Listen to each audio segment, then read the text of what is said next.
Hello and welcome to the EDHRECast. My name is Joey Schultz and I'm joined, as always, by my fantastic co-hosts. Up first, he's so happy that the reprint of the card Darkness has new art by the artist named Darken. It's Matt Morgan. So there's a theory going around that no two people see the same color the exact same way. So I think the conclusion might be that color is a pigment of your imagination? Oh no. Oh no. Well, I guess I'm going to have to book 2 therapy sessions this week. Thank you. I can see that joke gave you a case of the blues, and that's quite all right, Joey. Either that or I'm seeing red. We'll have to decide a little bit later. I think Dana is just green with envy that he didn't make that joke first. Oh, no. And in fact, speaking of Dana, let's say yellow to Dana. Up next, he has heard that there's a new Warhammer card called Sloppity Bilepiper, and he's pretty sure that that's not actually a card name. That's a Shakespearean insult. Yeah, it's Dana Roach. What did the dad Buffalo say to his child when he left for work? Bye, son. There you go. You got it, Joey. Well played, sir. I'm catching wise. That's right. I've known Matt for a while now. I'm starting to catch on to these, and I'm very proud of myself. You know, we can't bull you anymore. I think that joke was a little off color. Did you say it was off color, Matt? It was off color. Anyway, this is the EDHRECast. EDHREC is the best deck building resource on the web for the Commander format, compiling data from deck lists all over the internet to provide helpful recommendations for new Commander decks. And here on the podcast, what we'd like to do is give all of that data just a little more context. Matt, do you mind telling us what it is that we're talking about in this week's episode? Well, we're going to pontificate the great mysteries of Commander and ask ourselves, what if? So what if some cards, some questions about the format, maybe we're just a little bit differently, and what would that look like? Yeah, a couple of Commander hypotheticals. What if some aspect of the format was changed? How would that affect things? It sounds to me like you've been watching a lot of the Marvel stuff that was on TV. Is that the case, Matt? I did watch a lot of the Marvels. I appreciated it, but not directly. We're not going to talk about, Captain Carter here. Yeah, no, we've got a bunch of other Commander stuff that we got to focus in on, and it should be very interesting to see what we would make of the format were things ever so slightly different. Interesting hypotheticals. But before we get into that topic, we've got some fun shout-outs to do first. First, we want to thank Chase, also known as Mana Curves, for their work editing the show. You can find them on Twitter at Mana Curves. And if you would like to support the show, you can do so by liking and subscribing to this YouTube channel. We definitely appreciate the free support there. Or if you'd like to support us over on Patreon, you can do so over at patreon.com/EDHRECast, where we have patron tiers of all sorts of levels, whether you want to see all the historical challenge stats picks that we have, you want to see all the episodes a day early, there's all that and more, including that beloved shout out that we're going to do every single week just for any given patron, just for supporting us, which we definitely appreciate the support of. And so this week, Zach Ray, thank you so much. I hope people call you the Ray Gun. I hope you can throw the football super far or super fast and be like, oh yeah, the Ray Gun coming out, gonna get you, because that would be fantastic. But also, thank you for all the support. Thank you so much, Zach. I didn't understand all of Matt's references there, but it's possible that you did, and I'm sure you'll appreciate that just like we appreciate you. Warhammer has ray guns with the pew-pews. And that makes more sense. I'm on board with it now. Yeah, the Zach Ray gun, yeah. Okay, let's Thank you, Zach. Thank you, Zach. Thank you, Zach. Let's just get into our topic. We are talking about some EDH what ifs, some Commander hypotheticals. And you know what, Matt? I'm going to go ahead and pass it right back off to you. In fact, I think this first point was one that had sort of inspired you to bring this topic forward as an idea in the first place. So let's take it away, my guy. My guy. I know how to podcast words. I'll be your guy. That's fine. But yeah, Thanks. So recently, the professor of Tolarian Community College and Josh Lee Kwai and Jimmy Wong of the Command Zone, they had a little Q&A session that kind of pontificated general ideas about the format. What if you started with 30 life instead of 40 life, anything like that. But a really good question that the professor brought to the table was, what if there were no tutors? And Joey, actually, I'm going to put on our editors. You can just play the clip real quick. There's a nice little soundbite. They give proper context to it. So we'll just roll this right here. I just have to ask you, do you think regular commander should be 30 life? Ooh, regular commander, you would ask me to mess with the sacred rules of the most popular and pristine Magic format? I would never, have any opinion on life total, but I do have opinions on tutors in Commander. Tutors. We should not have tutors in Commander. None. 0 tutors. 0. That includes land, that includes creature, that includes enchantment. Fetch lands? Fetch lands should not be allowed in Commander. That's right. You got some hot takes That here. is a hot take. Sizzling hot takes. No tutor of any kind should be allowed in Commander. So you think there should just be a blanket rule in Commander that says players cannot search libraries? Bingo. Wow. Bingo. I agree with that rule. I'm And on the so it Commander is done. Advisory And Group. so it is but done. Yeah. I'm not on the Rules Committee. I can't make any rules. He's I on just the advise Commander them. Advisories group. We just shook hands on it. This is the new rule to Commander. And if you don't like it, you can write to Josh Lee Kwai of Command Zone. Oh, thank Yeah, you. definitely write to Josh. Do not write to me. I will not be looking at your letters. Okay, let's just bring it down a notch. That was a joke. Thank you, Matt. For the record, I am also our editors. Chase and I both edit the show, so I like how you had to clarify that. But yes, that was me. You're welcome. But okay, yeah. So that's a very interesting point that they put forward. Just the idea of no searching of libraries allowed at all. And folks there at the table were like, yeah, totally down with that. And I guess I won't bury the lead. I'm also personally way down with that. But Matt, since you brought up this idea as a thing, where are you at with it? What do you think would happen as a result of if there were no searching of libraries in the Commander format?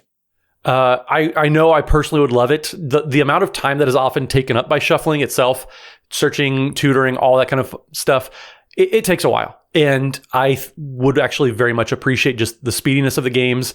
Sometimes games can drag out, and this would be one thing that's going to speed that process up. There are certain decks and there are certain strategies that would suffer for sure, but also outside of landfall, I don't know any type of strategy that wouldn't just be, okay, we're just not playing any tutors. But also, there's the rules of the format and there's the spirit of the format. And I think this 100% coincides with the spirit of the format. There's no tutors. It's a singleton format, 100 cards. Embrace it. And that's what I really appreciate about this take. Okay. So first of all, the problem with this is you immediately cleave off CEDH as a separate format then, because that as a format is so dependent on tutoring. So that's a problem that would arise. I think this is a nice idea in theory. I think the reality is a whole different deal, because the reality is then, Path to Exile ceases to be a playable card, and Assassin's Trophy is no longer a playable card, and Ghost Quarter is no longer a playable card. Like, there's a lot of collateral damage that would come up on this kind of a ban. I like it in theory. Like I said, I have personally moved away from running tutors. Once upon a time I had Demonic Tutor and Vamp Tutor in probably every black deck I played, and I don't know I think I have one Demonic Tutor left in a single deck.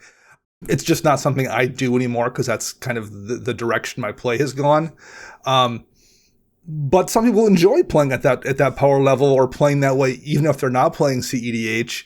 And between that and the collateral damage of it, of like unintended consequences of cards like the ones I mentioned, it's a better idea in theory, I think, than it is in reality. I think if you want to not play with tutors, you're better served maybe just finding a play group that doesn't want to play with specific Demonic Tutor style tutors, because I think the implementation of this one in particular is just so complex. I 1,000% agree, Dana. It is great to think about in theory, but in execution, I mean, and a lot of ideas oftentimes fall into this category of, sure, it sounds great on paper, but when you actually put the rubber to the road, however you want to phrase it, it doesn't get executed nearly as clean or as well as it kind of sounded in theory.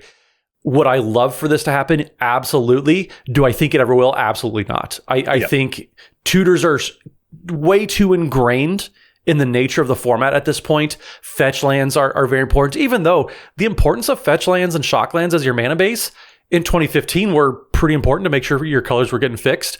We've had 10 years almost of color fixing and rare land cycles that are very, very good now. So I don't think fetch lands even are all that more important compared to how they were, several years ago. So that wouldn't be that big of a loss there. But the collateral damage that you pointed out, the cards that unintentionally get just made completely unplayable, that's a huge factor on keeping this from ever happening, which I don't think it ever will. Well, there's a fun idea. I have a funny addendum to the collateral damage thing that you mentioned. First of all, if players can't search libraries as a rule, maybe Path to Exile doesn't go it's not that you can't play it. Maybe it's the best removal spell ever because your opponent can't search a library like that. Right. But actually, I would almost want to hone in on the rule then. The rule for me would be cards, players can't use cards that allow them to search their own libraries, for example. Whereas using a Ghost Quarter or a Path to Exile would still actually be, your opponents would still be able to get that benefit. So that might be a way that the rule could be tweaked in that case. Really, I think I guess actually I'll address the fetch lands thing as well. Matt, the importance of fetch lands. So I just within the past week and a half or so just switched my Rayhan and Ishai deck over, which is my 4-color deck. So mana fixing matters a lot in that deck. I got so bored of using fetch lands in that deck. I just really hated it. And I was very fortunate to have over the years accumulated fetch lands for that deck to go and find my Triomes or my Shock lands for the deck. But oh my God, every time that I pulled out that deck to play, I would shuffle. And then on the first turn, I would shuffle again. And on the second turn, I'd probably end up shuffling again. And then I'd play a ramp spell. So I'd shuffle too. And I was just this is too much. I'm just so bored of it. And I don't enjoy playing this deck. So I took out the fetch lands from that deck and I replaced them with those new Innistrad, the Midnight Hunt and other Innistrad, the dual lands, the slow lands, I think we called them. So Overgrown Farmland and Shipwreck Marsh, they enter battlefield tapped unless you control 2 or more other lands. And I mean, I worried that maybe these would affect tempo, maybe these might affect my color fixing, but they really haven't so far. So far, I'm feeling perfectly fine with them. I don't think it's affected my mana problems in that deck, basically at all. If anything, I feel I'm actually kind of saving on life points. My mana reliability has not really been an issue because I still have stuff like Triomes or even the tapped tri-lands like Seaside Citadels and stuff like that I can use in that deck too. So the colors haven't actually been too much of a problem. And I feel if anything, I've just started saving on life. So I've had a personal experience very recently where the fetch lands have really started to kind of grind on me just a bit. And one last kind of nice benefit to this too, if you're not able to search your own libraries, is green loses its monopoly on mana ramp. That's one thing that probably makes green the most played color in all of Commander is you're able to search your own libraries to grab all your mana and do all that. There are still ways to put extra lands onto the battlefield from your hand, but if you're not able to search and do a Cultivate or a Kodama's Reach, green loses a lot of its head start as far as what it's doing with mana compared to the other colors. And so the scales kind of get tipped to be a little more evenly, I would say, if green isn't able to constantly search up and put lands into play. Yeah, I think that would actually be one of the bigger impacts. Matt, you mentioned landfall, and I think strategically we would see an impact to landfall. Cultivate is literally showing up in 359,804 decks on EDHREC, and that's just of the decks that we're tracking. A few decks, yeah, 49% of the decks that can play it seem to be. That's kind of a lot. This would be a big impact, but I don't know. It's not that I hate shuffling so much that I'm we must change the rules about it. But I actually don't know if, aside from landfall, green would lose too much of its monopoly there because we still have a lot of enchantment and creature-based ramp still available in the color. And I think that would make the games still very interesting and green would still be very powerful at getting that kind of mana advantage kind of already, even with just the enchantments that can go onto your lands. I feel green would still probably be okay. Probably not as monopolistic, or however the word that you its stranglehold on the format wouldn't be quite as intense if it did have some of those cards like the Cultivate taken down. But I still feel it would green's power isn't just in its ramp, to me at least, and I think it still has plenty of other options. Yeah, in landfall, next getting knocked down a peg probably isn't a huge problem either, considering it's one of the most popular archetypes out there. Having an AC Tyrant of Gyre Straits deck myself, that deck could stand to lose a little bit of its juice. 100%. Right. Yeah, that's fair. Yeah, no, this is interesting. And I still ultimately totally agree with you guys that this does probably sound better in paper than it does to actually enact it. It would be messy. It would be difficult. But I would be more on the side of, yes, I'd vote for this were it a thing. And I don't think that a lot of stuff in the format would suffer too much. I'd kind of look forward to what I would replace those searching effects with. I'd kind of look forward to having new types of ramp to look forward to. I don't know. That's me. If there was one thing that would make me absolutely not ever want to be a member of the rules committee, it would be trying to implement this as a rule. You know what? Fair. Yeah, we can only imagine the way that Twitter would explode. I appreciate everything that they go through, but I would not want to join them for that. All right, I want to bring up another what-if situation here, and this is one that gets touted a whole lot, and I'm pretty sure that my opinion has already been very clearly stated on the podcast, but let's do a what if on commander damage, because there's a lot of rhetoric out there sometimes where people like commander damage shouldn't even be a thing. So what do you think would happen, Dana, if commander damage was not a thing? I mean, life gain decks become maddening to play against, I guess. To go to the point about people who think commander damage, though, shouldn't be a thing, it's almost always because they claim that it doesn't really happen. It happens all the time. I play in, a private, like, friend group meta. I play at LGS. I've gone to multiple events this season. I just have regularly seen players lose to commander damage. I think if you think it doesn't happen, maybe you need to play with a different group of people than the 3 guys you play with that only win with infinite combos. Commander damage is out there and happens quite regularly, and I don't understand where that notion that it doesn't ever occur comes from, because it's a regular part of multiple different environments I play in. I just that's baffling to me. So I'm not that aggressively in favor of it. I'm glad Dana is, because somebody's got to bring some clicks to the page, some heat. Yeah, yeah. But I do agree that it depends on the play group. I've been part of play groups where nobody ever won via commander damage, was always something else. And I've seen tables that at least every other game was ending that way. It just depends on how that play group likes to play, and if that's not how you and your friends are playing, cool. But there's people that are playing across all spectrums of the format. And my biggest criticism of people that say it should be done away with, it pushes back against the notion that it's harder to track. But really, is it any harder to track in 2022 than any of the other new mechanics that are coming out? Is it harder to track than the dungeon and the initiative and all that?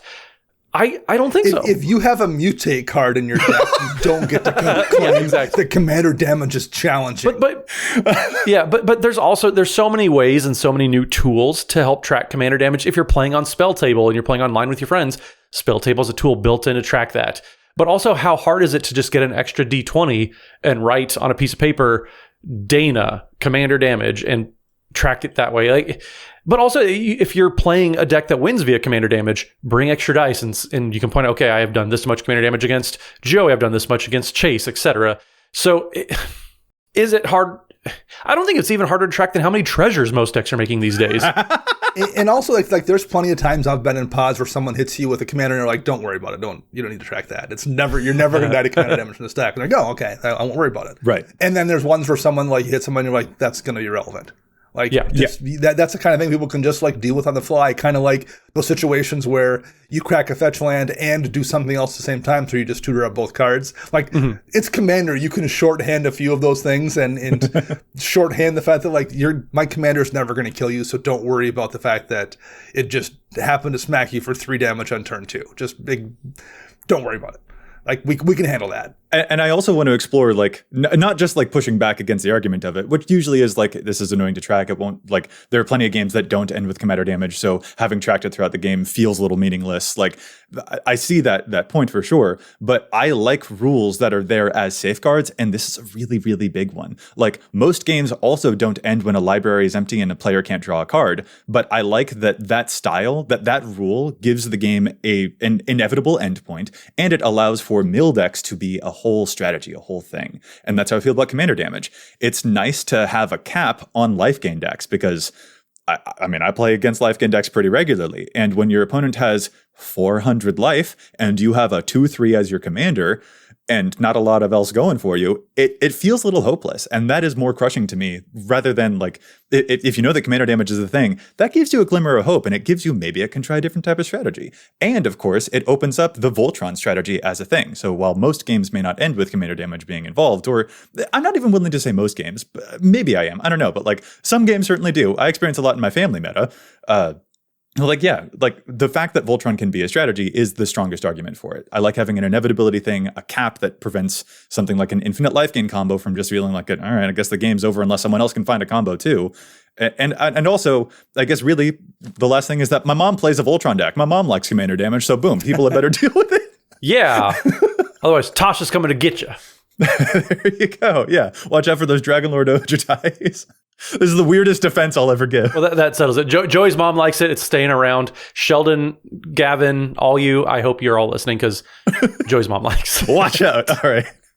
So yeah, no, I think that there would be nothing but bad if that rule were removed. I think that it's a nice, unique thing. The juice isn't worth the squeeze, as Mr. Lee Kwai would say. Right. Yeah, absolutely. The prevalence of life gain, or the dreadfulness or the hopelessness of playing against life gain, I feel like we would actually feel that pretty rough, and in a way that wouldn't feel as conducive or as fun. And I don't think that would be a good future for Commander players. And I'm willing to take the nuisance of tracking Commander damage as opposed to the hopelessness of, I can't beat a person who's at 400 life now, so what do I do? I guess I have to play more combos in my decks, which isn't a thing I wanted to do in the first place.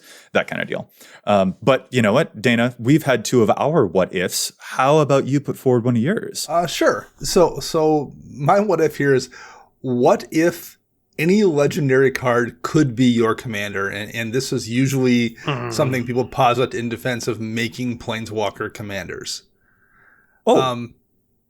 Yeah. So the thing I always come back to with this is taking a look at the EDHREC most popular commanders list. There's been a whole ton of like legendary elves over the years, but there's a reason the Lathril Blade of the Elves is one of the most popular commanders in the last several years. Okay. And that's because it's crazy powerful. There's multiple dragon commanders, including a 5-color dragon commander in Sign of the Ur-Dragon, and there's a reason the Ur-Dragon is one of the most popular commanders ever printed. There's a reason Kenrith and Edgar Markov and Korvald. People pick commanders that are super, super strong, and that's what they'll do for planeswalkers. And none of them have been vetted or planned out around being commander in your command zone. So all you'll see is a bunch of people playing busted planeswalker commanders. Not everybody. There's going to be someone who really enjoys playing, who really thinks Tybalt's a cool card, and they want to play the bad 2-mana Tybalt. People will do that, absolutely. But you're also going to wind up going against a bunch of busted degenerate planeswalkers in the command zone. And you can already do that, I guess, with your friends if they want to rule 0 it. It doesn't sound very fun to go to your LGS and just have to deal with Narset wheel locks or something. Dude, I was just going to say that. Narset Parter avails, each opponent can't draw more than 1 card each turn. Sounds like a miserable thing to be in the command zone every single game. Like, oh my God. Well, but there's also some precedence here too. The fact that Oathbreaker kind of was a thing, but hasn't really taken off into the mainstream is probably a little bit of a hint of why this probably isn't the greatest idea. Now, that's specifically addressing planeswalkers. I personally don't think any of the Tamios would be particularly fun to play against either. They're all just very, very tuned, very low to the ground. There are some planeswalkers that would be fine, but if we're talking about like any legendary card, I really don't want to face Urza's Ruinous Blast every other turn. That also sounds just terribly unfun. Or Karn's Temporal Sundering, some of those types of cards. So I am very appreciative of the fact that the rules committee kind of stuck to their guns and said it has to be a legendary creature, not any legendary permanent or any legendary card, because I don't want to live in a world where some of these cards that weren't ever meant to be put into command zone suddenly can be. Like the Great Henge is my commander, Bolus's Citadel is my commander. No, yeah, just rightly just GTFO. And even just lingering on the planeswalkers, like Narset is an easy to grab example of like wheel locks that would shut a game down. But like, I don't think that I would be any more happy if like Karn, the one who turns off all mana rocks, was a commander either. Or Teferi Time Raveler, making everything only able to happen at sorcery speed. Also sounds kind of Ugin the Spirit Dragon, probably not the most. Teferi, Master of Time, the one who can activate every single turn and goes up to take extra turns, seems pretty dangerous to me to be in the command zone. Maybe just not the type of experience. Oko. I don't want an Oko every game. I don't want to go back to Throne of Eldraine Standard. I don't think anyone wants that. so yeah, that's kind of a harsh take for me as far as I'm going to get. I think that would be a very bad rule, to the point that I would probably, I don't know that I would want to keep up with Commander. That is the what if for me. Like if that happened, I might be like, you know what? I'm going to go play some other games. I'm going to go play Splendor. I'm going to go play Betrayal at House of the Hill tonight instead, because... And for people who do want to play, like, who do want to play something with that Narset Wheels lock, presumably your friends are cool with that too and want to play that way, so they probably will let you. And for the person who wants to play 2-mana Tybalt, your friends probably don't care about that either. Like Rule Zero does cover both those situations. And the ones where they don't cover, which is like maybe playing with a group of strangers who isn't too wild about playing against your Narset, there's probably a reason for that too. So like, I think this is a perfect example of a situation where Rule Zero just takes care of it. Yeah. Yeah. Okay. That's also very fair. But, at the same time, Umezawa Jite as a commander, I don't know. I'm just like, God Pharaoh statue as a commander. We're opening up cans of worms here. Like, absolutely. Rule Zero is going to keep this absolutely in check. If you play a Planeswalker Xenagos, I can't imagine too many people at a Magic Fest saying, I'm not okay with that. And even if you want to play that, just have a backup legendary creature that can slot in there. But I think this keeps so much very unfun circumstances off of tables, and I'm very appreciative for this. Yeah, very much. And very interesting. And there are more hypothetical scenarios for us to imagine too. But before we get to those, we are going to stay very cemented in this universe and do the thing that we love to do, which is challenge the stats. Let's take a quick break for that. So Dana, how about you start us off for Challenge the Stats this week? Because there's a bunch of data on EDHREC, but we don't always agree with it. Cards see too much or too little play. So how about you start us off with your challenge? Certainly. I'm going to start talking about a relatively new card, actually, from Baldur's Gate, a set that we were all kind of fans of, even if maybe the general community didn't love it quite as much as we did. But first, I'm going to talk about the card Spark Double from War of the Spark that's in 70,000 decks.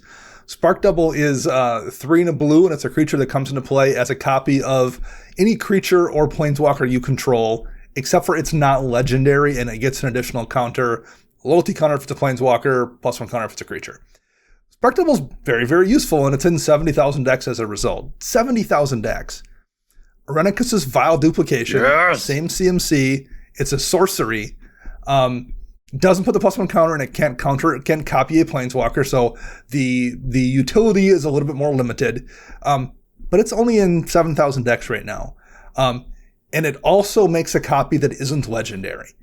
So if you are playing a deck that's running Spark Double primarily because you want to duplicate your commanders basically as a card, if you want a second copy of that commander, there's not a lot of ways to do that. Spark Double isn't a lot of decks because it's one of the few ways to do that. This is another way to do that. And at some point, you were going to see Vile Duplication probably approach the levels of Spark Double and approach the price of Spark Double, which is already like a $15-ish card. It should see more play. And if you're ever thinking about doing that, I would recommend picking up a copy of it now while it's relatively cheap, because as we've seen from Spark Double, those things don't always stay that way. It's a pretty in-demand effect. There's not a lot of things that do it. Irenicus's Vile Duplication is a really, really decent card, and it should see more play, and it eventually will. Dana, yes. This card is so good. You can populate those tokens. Absolutely. You can put this in an Adrix and Nev deck, where it doubles all of the tokens, and then you keep making more copies of your commander, and you go to the M-10 of multiple commanders on making extras of these. This card's amazing. Like, here's a what if. What if people actually liked Baldur's Gate? We promise the cards in that set are very good, people. Well, and this is also, it's a $2 uncommon. That's for an uncommon, that's getting up there. But yeah, Dana, I love this challenge. I had 2 of them in my Baldur's Gate pre-release kit. It's disgusting. And holy jeebers, this card did work. It is very, very good. If you need copy effects, if you just want to make a copy of some just very, very good creature, it's a really good choice. There's so many commanders that can take advantage of this card. Yeah.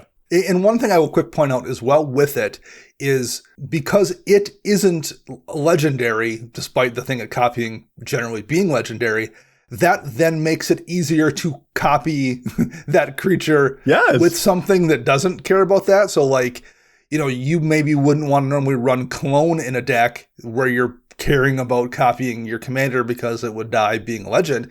But if you've got Duplication and Spark Double in a deck, well, then it makes the other clone effects that much more viable, since you can copy the thing that isn't legendary that's already copied the legendary thing. Yes, absolutely. That card good. play card. Yeah. And, you know, it's interesting that you would mention copy stuff because my challenge this week is also about copying effects, specifically for Ivy Gleeful Spell Thief decks. And it actually involves a card, a commander, but in this case, it would be a card in the 99 that I just mentioned a second ago. And that's Adrix and Nev Twincasters once again. So Ivy Gleeful Spell Thief is that amazing new Simic commander from Dominaria United, which already has over 1,100 decks to its name. And it has really captured people's imaginations because whenever a player casts a spell that only targets one creature and that target isn't Ivy, you can, if you want to, make a copy of that spell that will target Ivy. So you can use a whole bunch of like small cantrips, for example, that will target one of your other creatures, and then you can copy it, and that cantrip will also hit Ivy. Or if you're using especially auras, or the fun thing to do is mutate creatures, you can get multiple copies of those too. But critically, this is important to note with Adrix and Nev, which are showing up in about a fifth of the Ivy decks that have been built so far. 20% of Ivy decks contain Adrix and Nev Twincasters, and this is an important non-bow to be aware of. Adrix and Nev Twincasters say if one or more tokens would be created under your control, twice that many of those tokens are created instead. And this at first seems like it would work with Ivy's effect because when you are making those copies, the copies become tokens, but this doesn't count as creating a token. This is a thing that we've mentioned before for commanders like Volo, the Guide to Monsters. When you are copying a permanent spell that is on the stack, it enters the battlefield as a token, but that is not the same thing as creating a token. This is a very important difference. It's entering from the stack. And so Adrix and Nev doesn't do anything for Ivy decks. So the fifth of Ivy decks that are currently playing Adrix and Nev, take it out, save your money, take Adrix out of that brainstorm list. You don't need it for this commander. It does not do what you want it to do. Token doubling effects like Parallel Lives are not going to help out here. Instead, you'll want to probably use more stuff like, I don't know, Twinning Staff. That one would work because it is amplifying the stuff that you're copying right there on the stack when the spells are cast. So important rules non-bow to be aware of if you're playing some sick Simic decks. Okay, I think that's about it for me. So Matt, how about you round us out with your challenge? Well, my challenge this week actually isn't my challenge. So Thomas Van Dam sent us an email. Thankfully, it wasn't Jean-Claude, who is Thomas's cousin, obviously. Wow. But Thomas Van Dam sent us an email and actually had a very, very good challenge that honestly I never had thought of before. And I'm kind of ashamed, but also that's why we appreciate our listeners to keep us honest and give us these great challenges. So this week, Thomas Van Dam sent us an email and said, Aetherflux Reservoir in Emoti, the Celebrant of Bounty decks, is being underplayed. And when you think about it, that's absolutely correct. So Emoti Celebrant of Bounty is 3 in Simic for a 3/1 that has Cascade itself, and then spells you cast with converted mana cost 6 or greater also have Cascade. And in case you've been living under a rock, Aetherflux Reservoir is 4 mana for an artifact that says whenever you cast a spell, you gain 1 life for each spell you've cast this turn. And it also has the ability to pay 50 life, and Aetherflux Reservoir deals 50 damage to any target. So Thomas Van Dam points out it's not on EDHREC when you're searching for Emoti, which means it's in a very, very low percentage of decks. And while Aetherflux Reservoir is very, very fun and a very powerful win con, in Cascade decks, it just scales incredibly well. If you cast 1 spell with Cascade, you get 2 triggers, which means you're going to gain 3 life. And if you Cascade twice, it's just going to keep going up exponentially. The more spells that you cast with Cascade, the more triggers you're going to get with Aetherflux Reservoir. And this is a fantastic point. I had always thought of, the Spellslinger decks is what's going to benefit from this, where you kind of storm off and then you're able to pay a bunch of life. But when you're casting spells with Cascade, you're also getting cast triggers, which are going to trigger Aetherflux Reservoir. This is just a fantastic point and a fantastic observation that a lot of people aren't noticing. Only 8% of Cascade decks in general, and Aetherflux Reservoir is not a cheap card anymore. It's $15, so it's relatively pricey compared to a lot of other artifacts out there. But if you're looking for an absolute value card that also can double as a win con, this is a fantastic choice if you have a whole bunch of Cascade in your decks. Emoti Celebrant obviously is very, very good, but anything with Cascade really, you're going to get a whole lot of bang for your buck here. So thank you, Thomas, also for the email, but especially this fantastic challenge. That is fun. Oh man, Aetherflux Reservoir. Speaking of life gain decks being totally bonkers, as if they needed any more help, let's make sure that commander damage stays a thing, right? Is that, yeah? No? I can't tell if Matt is shaking his head or nodding at me. So maybe we'll just move on. I'm just kind of shaking my head in disbelief a little bit because Aetherflux Reservoir didn't need any help getting good, but here we are. But here you're trying to make it even better. I'm just making it even. I'm not making it better. Thomas Van Dam is. There you go. Yeah. Oh, man. Okay, let's get back to a couple more Commander hypotheticals. And Dana, how about we start off with you for the second half of the show? What is another Commander what if that might occur to you that could be fun for the format, could be detrimental to the format? What's in your brain? This is one that I've heard a few times. What if there was no maximum deck size? So minimum deck size of 100 cards, there's a logic to that, particularly in a singleton format. It kind of makes sure we see a lot of diversity in play. But why can't you have 101 cards or 115 or 200 cards or whatever crazy amount you want to run?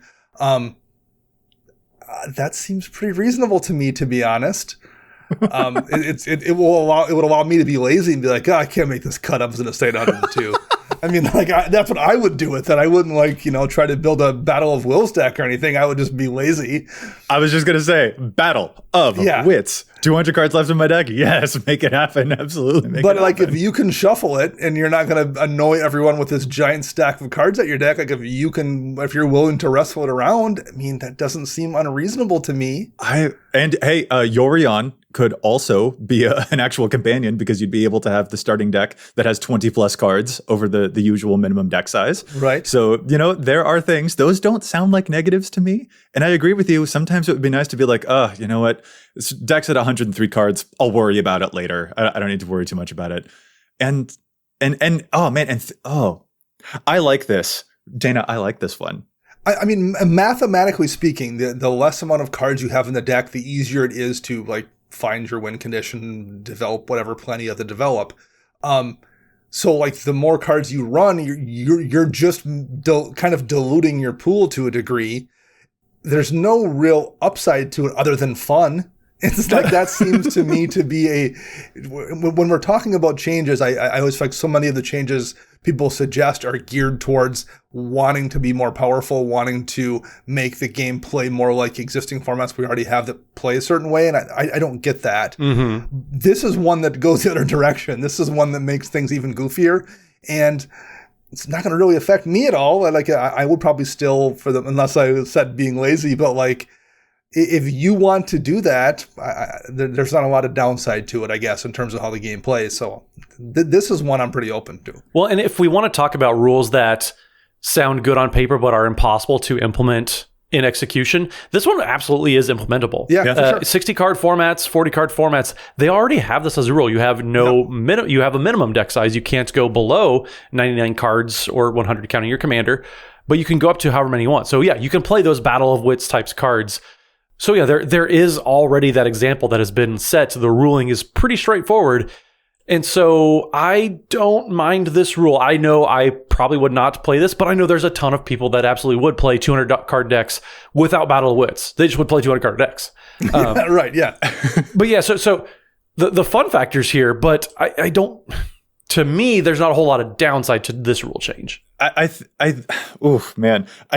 the thing that would give me the biggest boon, especially, isn't even encouraging my laziness, which might not be a boon now that I think about it. But the thing that I think would actually be the most fun would actually be for theme decks. They release brand new Liliana specific cards or Jace cards or Chandra cards every single year because these are very prominent characters. So if you're building a Chandra themed deck, for example, shout out to Chase, Mana Curves, co-editor. Love you, Chandra Tribal. Absolutely here for it. That deck's fire, literally and figuratively. Quite literally, yes.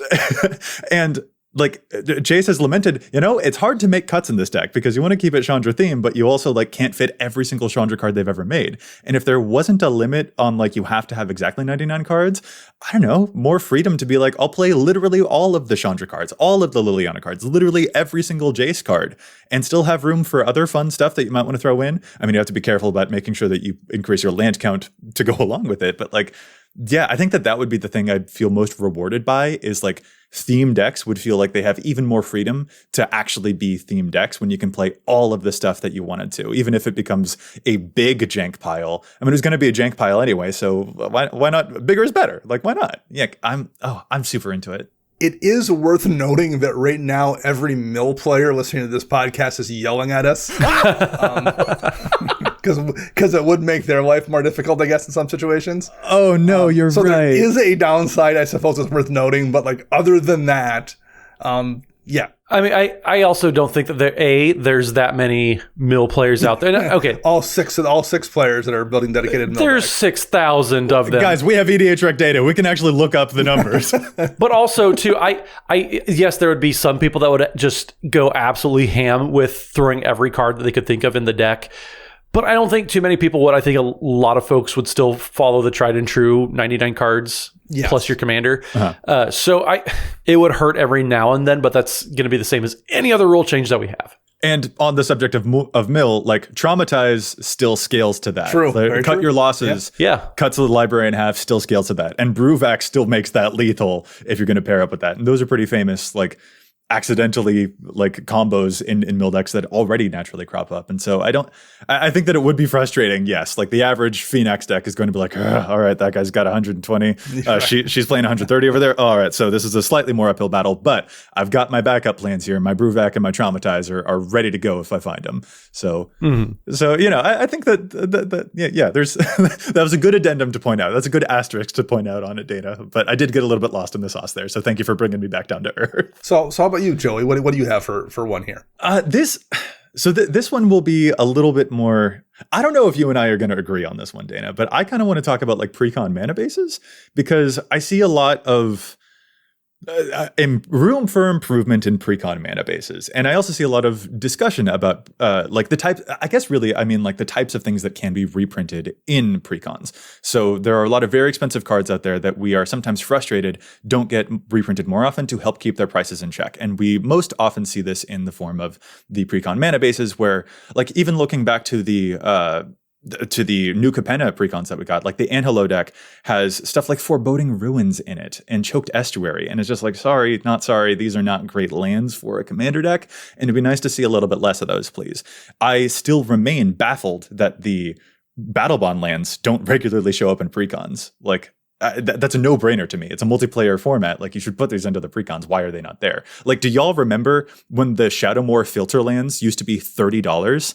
Like Waterlogged Grove or whatever it's called, used to be $30. And then it got a couple of extra reprintings, including in precons, and now it's $3. Like, more of that, please. But at the same time, I don't want fetch lands in precons either. Like, that's a difficult thing. So like, I'm kind of interested in a what if situation of like, what if those like crazy big, very expensive cards did get reprinted more often in precons, including in mana bases, or if stuff like the Smothering Tides were more regularly reprinted in precons, or even stuff like Demonic Tutor, what y'all think would happen, because I think there's a lot of good that could happen from amping it up a little, but I think there's also a lot of bad there, and it's a more nuanced conversation that I wanted to open up.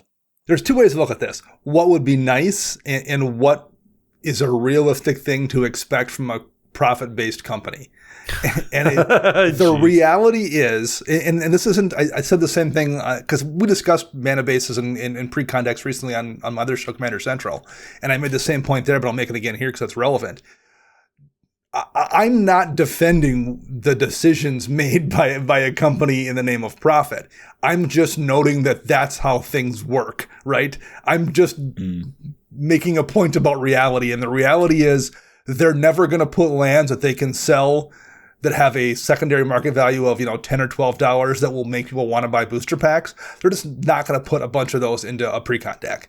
They want to maintain that value to sell packs elsewhere. And I'm not defending that. I'm just noting that's the reality. So we're just not going to get very many of those cards ever in a pre-con mana-based deck at all. That said, they definitely could make those mana bases better without having to resort to putting $200 worth of relatively expensive dual lands into these decks. So I am kind of torn here. Precons, they continue to get better, the land bases included. If you look at the Dominaria United precons that they put out, there weren't any guild gates, there weren't any just absolute just dumpster lands that they included. So they are getting better, but also it's also something that it's very clear that it's kind of showing to new players, this is how you can upgrade the deck. The mana base is there. And also, they're constantly putting out new rare land cycles. So whether it's the Innistrad cycle that we got the last time we went to Innistrad with Crimson Vow and Midnight Hunt, those lands were absolutely great. We're getting new ones all the time. And so the land bases are so customizable, whether you're looking for the absolute tip top or you're looking for kind of a modest budget mana base. There's a lot of room for you to kind of play around in that space. So the mana bases themselves, I'm fine with the progress they're making. I'm not the main target for precons. Like, I'm not buying them because I'm trying to get into the format, but also it kind of gives people a roadmap on how to upgrade them. I'm more concerned with, is the deck going to be playable out of the box? And by and large, the past 3 years, pre-constructed decks have been very playable outside the box.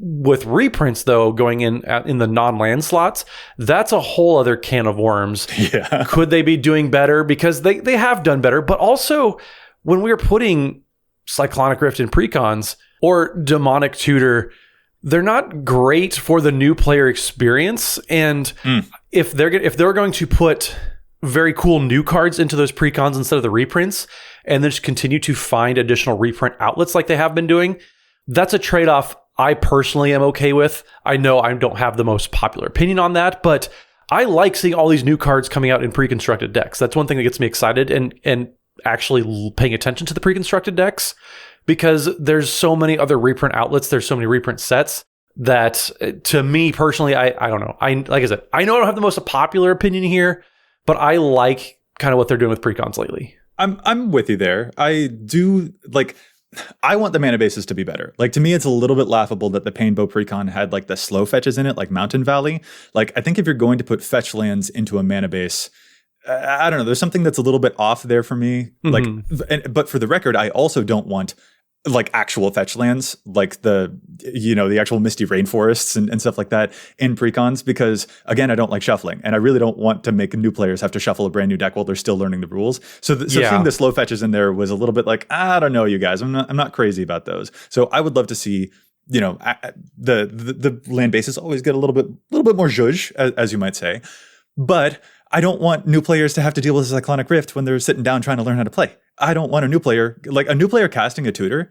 No, it's not a good feel. I've taught a lot of players how to play the game, and just like asking someone to look through their entire deck for any card that they want, it puts a lot of stress, anxiety. Like, you don't know how this deck works. What exactly am I going to do? Like, those are not a great place. And even some cards like a Smothering Tithe, which can, by rights, sometimes take over an entire game. Aura Shards is a card I want to see reprinted.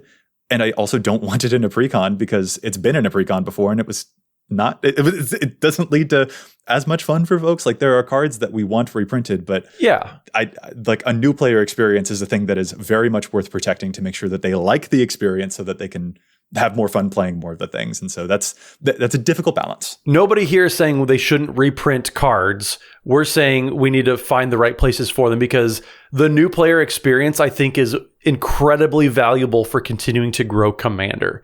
And having that ruined by an Aura Shards absolutely is going to make people be like, well, this is stupid. I'm going to go play Hearthstone or whatever other game there is that's available to them. And really, this is a reality that I think is also very important for us to contend with. Like, let's say that they did have a lot more juiced reprints in precons going forward, for example.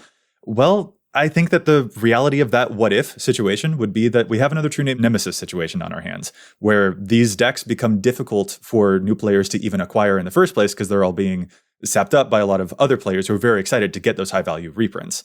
And like, we want these to be accessible to players too. So that's why it has to be a very delicate balance.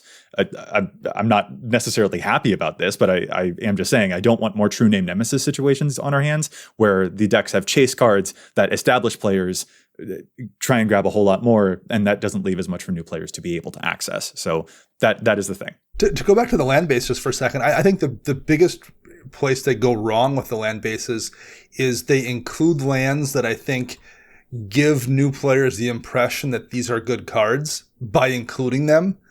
And that's not really a thing they do, I think, with non-land cards. Yeah, there's not the best version of a thing, but like, you can look at it and like, oh, this is a good thing because it's in the deck, so maybe an even better one will be the thing I want to replace it with, right? Lands doesn't really work that way. I'm not as against Temple of the False God as some people. I do think there's decks where you do want to consider running it. But the fact that they put it in every precon for a lot of years gave a lot of players the impression that was a good card. it's not a good card in a lot of situations. And I think they continue to have done that by putting a ton of cycling lands in decks or putting in guild gates. So I think they've created this impression that some of these bad cards are better than they are, particularly like a 2-color deck. They'd be better off just running basic lands and running guild gates in a ton of those 2-color decks. But by including them, they've given the impression to newer players that you're better off running a tapped duel than you are just running a basic. And I think that's where they've tended to go wrong with some of these mana bases, is by putting in those cards that I think give new players a false impression about whether or not you should be playing them or not. Gotcha. I feel that. I know that you don't like cycling lands, for example. That is the monocolored cyclers are certainly not your favorite. You don't like seeing those in precons. Yes, but yeah, those are a perfect example. I mean, I think they kind of teach the wrong lessons, I think, to newer players especially. Yeah, there's an interesting dynamic there that is good. That's a good contrast to point out. Like the ways that cards that are non-lands in a deck do feel like they're a lot more upgradable, whereas like seeing the routes to improve with the land base is a little bit harder for new players to be able to figure out. So that's a good thing to keep in mind. And that's why, WotC, when it comes to this what if you just put more battle bond lands into the precons, I mean, I'm sorry if it hurts your bottom line or whatever about reprint equity, but like you'd have a lot of really happy players, including this one right here. Or if you don't want to do that because you want to keep that reprint equity, finish the Odyssey filter land cycle. Those are the 5 that exist right now are 40-cent cards and are in every precon. Give us the other half of that cycle, or give us some more of the, like some version of the tainted land cycle or something. Like there's lands they could put in those decks that aren't terrible, that also aren't going to affect other formats at all. And no one who has an established deck is going to be cracking precons to buy the white version of a tainted land or something, or to buy those Odyssey filters. But they are going to be good in those precon decks for new players. I mean, I still think that the check lands and the Battle for Zendikar lands, whatever we ended up calling those. Yeah, those are great. Both of those land cycles, I think, should be in pretty much every precon for all the colors. They're all $2-3, and I think those should absolutely be in there. So like the Dragon Skull Summits, the Cinder Glades, those types of land cycles, I think are perfect for precons, but they're also perfectly serviceable for literally any deck. I play those land cycles in all of my decks, all of them. Yeah. And I have the like top tier fetch and OG dual lands in some of my decks, and I'm playing those land cycles I just mentioned alongside those. They're perfectly serviceable lands. I think this should be in every precon, and it's not like they're losing a whole bunch of reprint equity there because they've been in so many core sets. They've been all over the place. They're all $3 to $5, and that's just value for the new player. Blue, white, talisman. Why was it not reprinted for like 4 eligible precons in a row? Right. Anyway, yeah, I don't know. I think there's a lot that goes into the precon thing, and that's what I wanted to like kind of inject into the conversation, because I think especially online you see a lot of like just the extreme takes or just the opposite extreme takes or whatever, and it's like this isn't helpful. Like there is a line that has to be tread carefully here, but I still think that it can be done better than it historically has been, and I think that will also always be true, which is why we have to push for a little bit better, a little bit more improvement all of the time. They have gotten better. We still want to see more, but I also want to make sure that we all as an audience know that there's an extent to which they can go before it might ruin the new player experience, Matt, as you pointed out. But anyway, that's been a lot about my hypothetical. Matt, how about we move to your last hypothetical? What do you got? So I have one that I know one deck would love, but then I know also it's probably a good thing that it shouldn't be happening. So what if there was no command tax? So whenever you cast your commander the first time, you get to cast it for its regular printed CMC. But for every time you cast it after the first time, you have to pay 2 more generic mana in order to recast it. And then it scales up, so it adds 2 more for every extra time that you're casting it. So Valduk, Keeper of the Flame, one of my favorite commanders. I've been around for so long. That card gets killed a lot. Valduk doesn't get to stick around, and so it scales up pretty quickly, and that deck would just love if it only ever had to pay 3 mana for its commander. What do you guys think if I was allowed to do that? I think it would be nice, to see Food Chain finally be playable. Wow. How do you really feel, Dana? Card suffered for so long, finally gets its chance in the spotlight then. Yeah, I like thematically the punishment of command tax. I don't know that what is it, the Sidisi that exploits herself to tutor? Yeah. I don't know that she needs to get even better about that. I think that's generally where I'm at. Yeah, I mean, and there's quite a few commanders in the game that like are the pod is only tolerable because you sit down and you're like, okay, if all of us pay attention, we can make sure this commander doesn't get a chance to do anything. And the game's only playable because of that. There's situations where that occurs, and in removing that check and balance on that insanely powerful commander would make it just that much stronger. Yes, it would probably help out that poor, 8 mana commander that you're playing from back in the first Kamigawa block. Yeah, that's a little bit easier to play, I guess, but like that would be 1% of the people out there. Everyone else is just gonna be. It's going to make those super strong commanders just that much stronger. Yeah, the 4 Vishkal Blood Arbiter decks are just rejoicing over the thought of that. Right, exactly. I said Valduk in jest, but it is interesting to see what would probably benefit the most. Like, I think if this rule ever changed, Dana, you're absolutely correct. Food Chain gets the axe. There's no way that can just stick around, just full stop. But also, anything that's super aggressive just probably becomes too strong, I would say.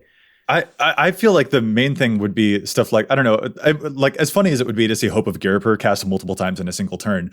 I think actually the main problem would be like Uro or Kroxa, which like automatically sacrifice themselves and give just like tons of benefits. And if you don't have like attacks on that gets a little bit out of hand in a way that probably isn't fun, and it just feels repetitive.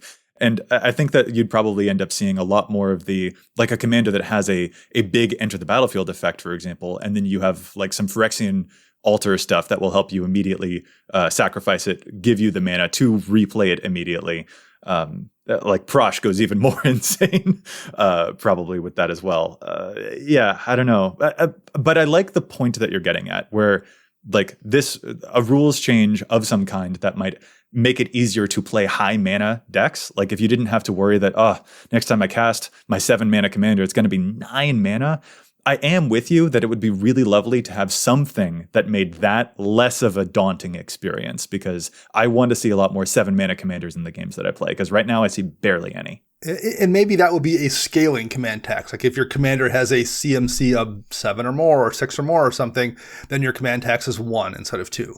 Or, the first time you recast it, it's 1 instead of 2 or something. There's maybe a line you could walk in there somewhere versus eliminating it that would benefit those higher CMC commanders without really providing a huge advantage to the already really broken and powerful ones. But even then, there's going to be some exception where, hey, Ur-Dragon technically costs 10, but really doesn't. Like there's enough workarounds for that already in the game as well. Well, and that's always the problem with it too. Even like Dana, you just pointed out a very nuanced rule right there.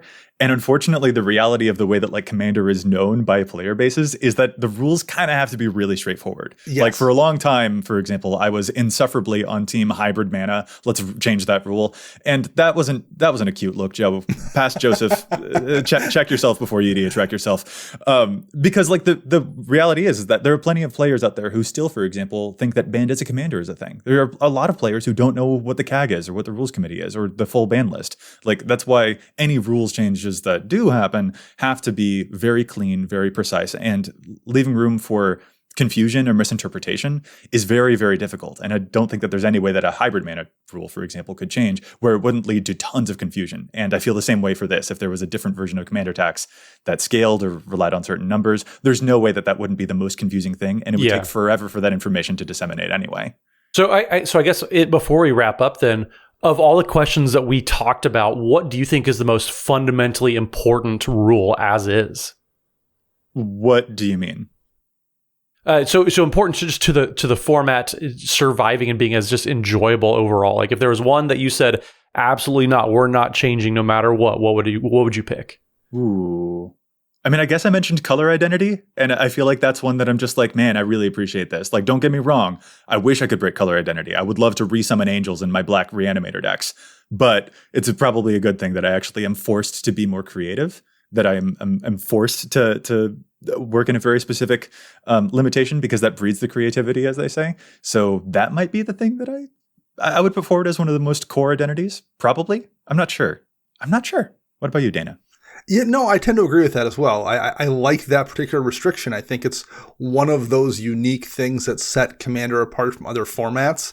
And I think that's one of the beautiful things about Commander. That's one of the things I love about it. And I don't think making it conform more to the existing formats is a positive thing necessarily. I like it being this Austin is weird kind of thing out here on the side that's different from everything else. And sanding off the edges, I don't think is necessarily beneficial. I would agree. The color identity being a unique thing and a pretty big part of Commander is pretty important to me, and I would not want to see that change at all. Yeah. Matt, do you have an answer? I do like that color identity is such a big thing for the format, but I think I would have to say that the legendary creatures are your commander. Probably one that it probably sticks out to me as the most iconic thing, because you're building a deck more often than not around this iconic thing, and you're getting to build a kind of a shrine that is your deck around this legendary creature that's sticking there and executing the thing. And so I still am a big fan of a legendary creature in the command zone, preferably not a legendary sorcery or a planeswalker. That's just my stance on it. Preferably not Narset. Hopefully not Narset with windfalls or whatever else. I like having that legendary creature there as long as it's not Turgid. Oh my God. No, Matt, that actually, I'm changing my answer. Sorry, Dana. I'm leaving you for Matt's answer. Because no, that I literally said I wouldn't enjoy Commander if that was a rule change. I literally said that earlier. That should have been my answer, Matt. You're absolutely right. That is a good thing. It's because I'm prettier than Dana. I get it. It's because you're Van Dana. All right, I have one Van Dana. I have one last what if. This is me being cheeky. What do you guys think would happen if EDHREC had never existed? Matt, what is the what if there was never such a thing as EDHREC? Honestly, somebody would have done, if it wasn't EDHREC, something else would have come along that was the same thing. Yeah. There's a lot of smart people out there. Somebody would have figured out how to make, if it's not EDH recommendations, it would have been EDH suggestions or something. So you'd be listening to EDH Sugcast, and that just doesn't roll off the tongue quite as well. Hello, welcome to the EDH Sugcast. I remember years ago, when I was first playing World of Warcraft, and somebody I knew complaining about, I think it was Wowhead, was a World of Warcraft site that I remember Wowhead tracked a lot of data, and you could look up on Wowhead, this particular spell had this kind of a damage ratio per how long it took to cast, whatever. You could break that data down in a way that wasn't inherently available in the game itself. And I remember the person getting mad, the game was a lot more fun before we, could min-max and figure out what spells were most efficient using Wowhead. I'm yeah, but Wowhead the data was there, someone was going to do it. If Wowhead didn't do it, it would be WowRec, right? There would be somebody is going to do that, and it's the same thing with EDHREC. When in a situation where min-maxing data exists, someone is going to put it together. It just so happens that Wowhead did it for a while and EDHREC did it for EDH. Right. That's just how stats work. This may be a shock to people, but gamers gonna game. Yeah, precisely. Right, we, as players, we are deeply invested. We're constantly looking for improvements. A tool is just a tool. It's up to the players how they want to use it. And as Josh and the Prof have mentioned before, that it's a data age. We're living in an age where people like access to more information. And so this happens to be one of the things that you can use. And here on the cast, literally what we do here is talk about ways that you can look even deeper into the data in the first place. And I'm just really glad that we're called the EDHRECast, not the EDH Sugcast. Because that would be that's a what if, a world that I'm not sure I would want to be in. But EDH Sug your deck before you stop. EDH Okay, rug your deck. I don't know. I was just trying to figure out a rhyme there, Matt, as you said. I was thinking before you plug your deck, but that doesn't make any sense at all. We have gone too far.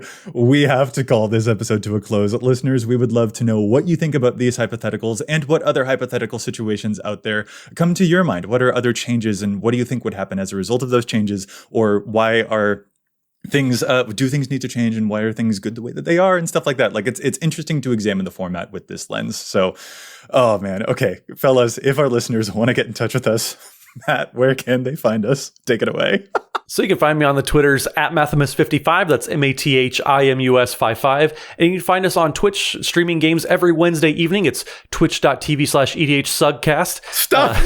Not really. EDHRECast. Twitch.tv/EDHRECast. We have guests on every single week. Games are always a super fun time. It's so much fun. So just make sure you tune in Wednesday evenings, Twitch.tv/EDHRECast. Matt, I'm going to linger on that for a second because I know that it was an accidental slip where you were trying to say guests, but you accidentally said gays. And for the record, we do have gays on every episode, and it's me. We do have gays on there. Hi. They're delightful. Hi. It me. Anyway, It Joey. Anyway, Dana, how about you? Where can people find you? You can find me on Twitter at Dana Roach. I'm writing articles for EDHREC and Commander's Herald. You can hear me on my other podcast, CMDR Central, and you can find all of us together at patreon.com/EDHRECast. And I'm Joey Schultz. You can find me at Joseph M. Schultz on Twitter, and you can find the cast at EDHRECast on Facebook and on Twitter. And if you have a question for us, you can contact us at EDHRECast@gmail.com. Our thanks go out once again to Chase for assisting me with the post-production of the show. You can find them online at Mana Curves. And listeners, we'll be back at you next week with more data and insights. But until then, remember, EDH wreck your deck before you wreck your deck.